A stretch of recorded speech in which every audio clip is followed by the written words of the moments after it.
Uno schianto violentissimo che non ha lasciato scampo al giovane conducente di una Dacia Sandero, ennesima vittima delle strade padovane. L'incidente mortale poco prima delle 10 lungo la strada dei Pescatori a Codevigo, vicino al ponte sul Brenta e allo svincolo per Aromea.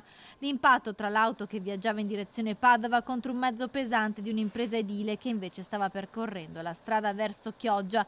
Per il conducente dell'auto non c'è stato nulla da fare. Si tratta di un 22enne italo-tedesco, Yuri Haas, residente a Chioggia. La vittima è stata identificata solo nel tardo pomeriggio. L'auto che guidava infatti aveva targa tedesca e indosso il giovane non aveva i documenti. I vigili del fuoco hanno lavorato a lungo per estrarlo dalle lamiere. I soccorsi arrivati sul posto non hanno potuto far altro che constatarne il decesso.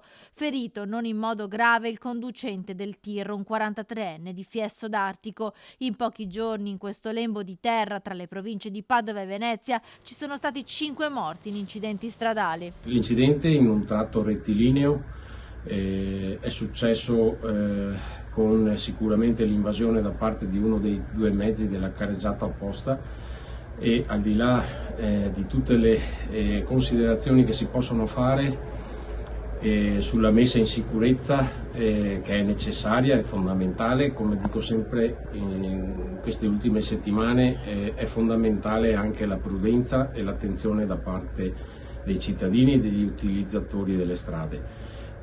Penso sia giunto il momento che gli enti superiori, ANAS, Regione e Ministero facciano una considerazione seria su come affrontare questa situazione. Ormai nelle ultime settimane diventa quasi un appuntamento settimanale e ritengo che questo non vada assolutamente bene. La strada dei Pescatori è rimasta chiusa fino alle 13 per consentire il recupero dei mezzi e la pulizia stradale. I rilievi dei carabinieri chiariranno le cause e la dinamica dello schianto.